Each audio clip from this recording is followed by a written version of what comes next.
something's going on between these two, and I don't know. I think it is true that we are more divided and that our democracy is more unstable than any time in my lifetime, not in American history. I mean, you know, we did have like a civil war and stuff. I mean, there've been some pretty big, you know, breakdowns in the process. But I would say that the order, the system, the sets of institutions that were built after World War II and then refined over the course of subsequent generations, I think those are unstable in ways I would not have expected. I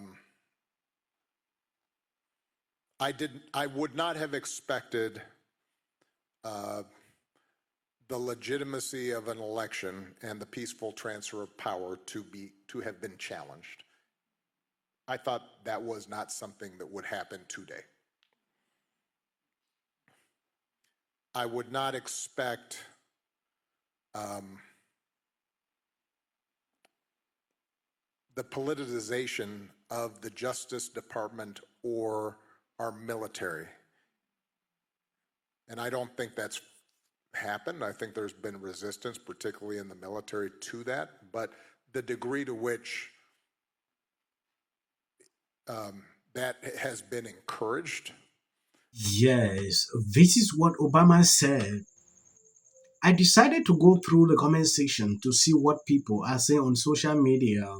Nobody is buying this. Nobody is listening to this. Someone wrote, the audacity of the man who oversaw the weaponizations of federal agencies and encouraged the legitimizations of the 2016 election to now lectures on instability. The architect of the division is blaming the fire. That is what someone wrote. Another person wrote, literally, the guy that led us down this part is lecturing about division. The fact that so many people wake up to not align with his globalist worldview, or that fact that he helped create a generation with poor behavior and entitlement with many of the beliefs he exposed. This is what people are saying, replying to Barack after he actually put this out. If you notice, he went off on Trump without calling Trump's name. Yeah, if you understand what he's talking about here, that should tell you a lot.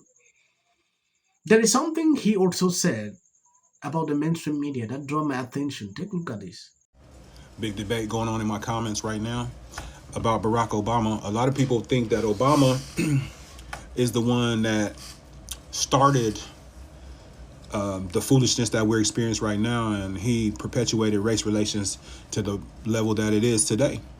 The ones who think that he didn't do anything but get elected as a black man, of course, are the liberals and the victim mentality people.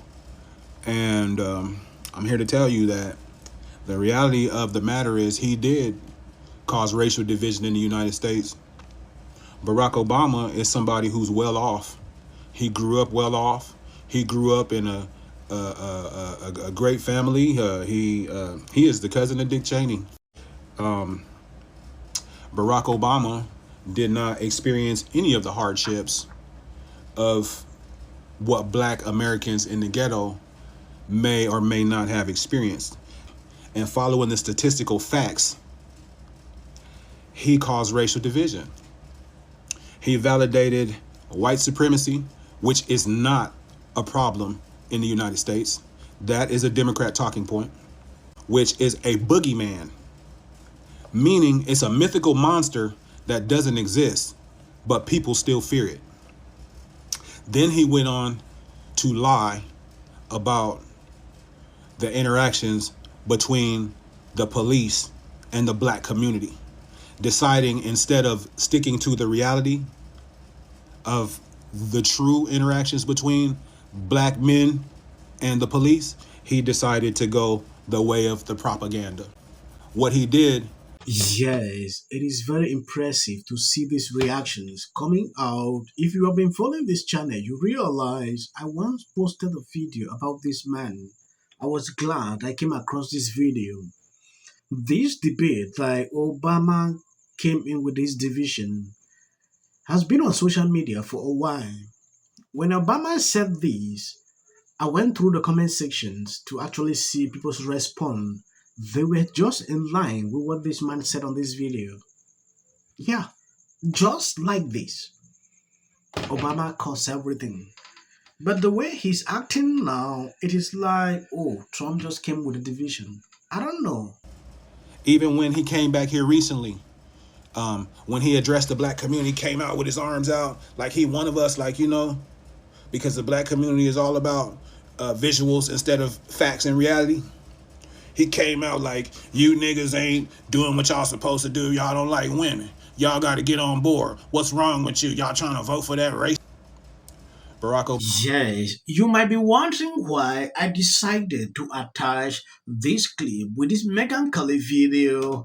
It is simply because the video is centered around them, Michelle and Obama.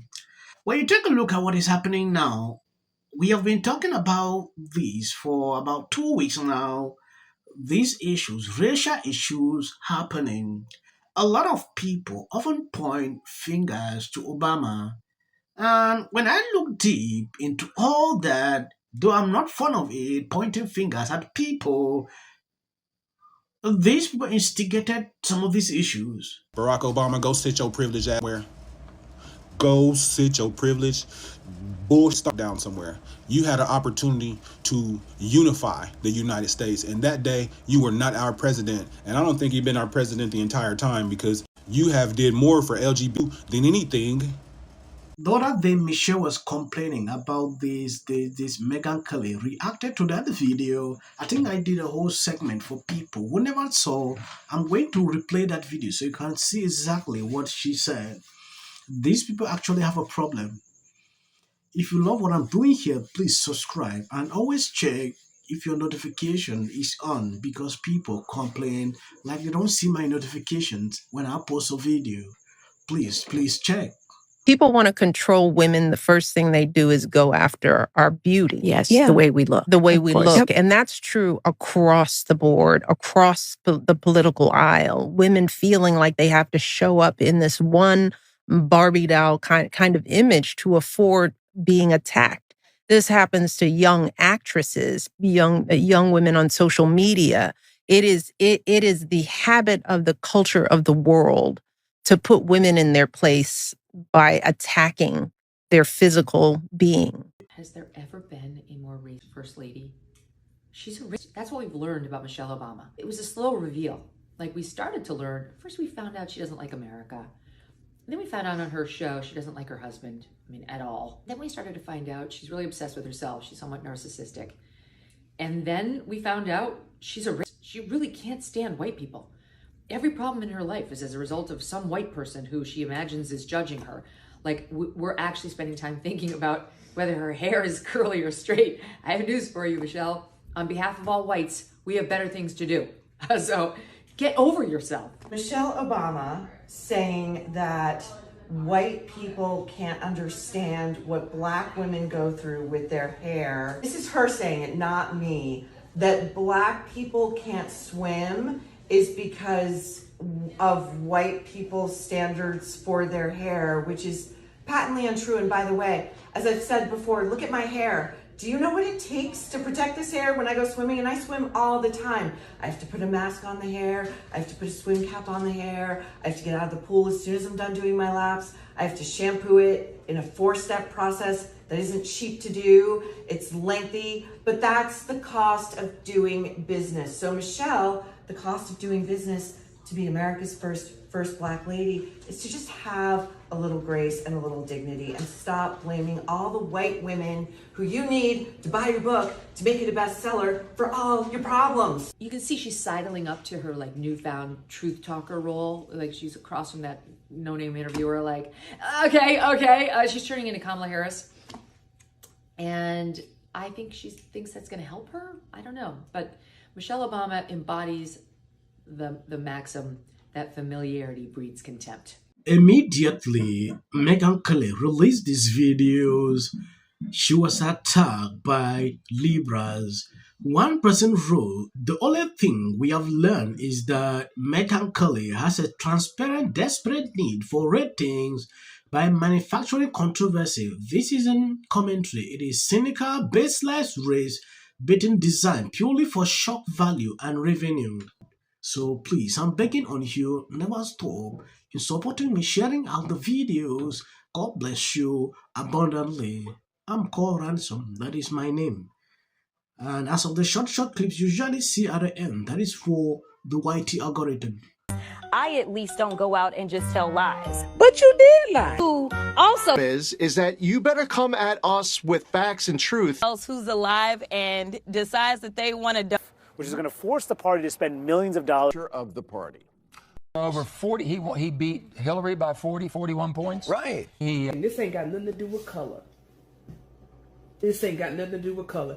It's either God's side or Satan's side. politic. He even get an off. If the Democrats... Because how many times do somebody asks? 4.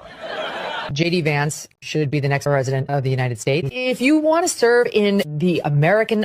Give interviews, I don't do them. J.D. Vance should be the next president of the United States. Happening at the moment. Yeah. President Obama. is blatant censorship. Because he says he has a team of fact checkers. The FCC. Want them to stop fooling around with my right to say what I feel. Americans, it's a part of who we are. Because that is really something that didn't happen before. Does anybody else watch The View? Because I think there's... I'm going to say one. Look, there are certain rules of free speech that we must all like. To have a television show. To spreading lies. Somebody to get up there, not Said that he doesn't. Dave Chappelle. Without of interest. I mentioned last night Trump was bragging about. Surprised to see Darth Renner. Between now... 60 minutes for editing. Which in my opinion, he absolutely should be. It's not.